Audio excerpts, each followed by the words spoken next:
করছো তুমি? বলো বলো। আমি আর কি রান্না করব? এটা কি আজকে করেছো? করেছি, এটা কি চিনতে পারছো? ইলিশ মাছ। মনে তো হচ্ছে ইলিশ মাছ ভাপা, তারপরে বিট ভাজা, বাও। সে আলু ভাতে, চাটনি তাহলে আজকে আর খাওয়াটা জমে রায়তা। যাবে। রায়তা। দুপুরে খাওয়াটা আমাদের আজকে জমে ক্ষীর হবে। বাবা, কালকে কি রান্না করেছিলাম জানো? দেশি মুরগি। দেশি মুরগির ঝোল, পুরো তারাপীঠের টেস্ট। দেখি আমাদের আর কি কি মেনু আছে। সরো। দেখো ইলিশ মাছের মাথাটা ভাজা করেছে শুকনো লঙ্কা দিয়ে, খুব ভালো লাগে, টেস্টি লাগে।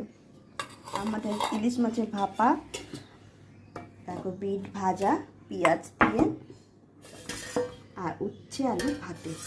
আরো ব্যাস। করেছি রায়তা। ও রায়তাটা ফ্রিজে আছে, কই বার করো নাকি? দেরি আছে বার করতে। তো যখন খাবো তখন ফ্রিজ থেকে না হবে। তা আজকে আমাদের খাওয়া এটাই হবে।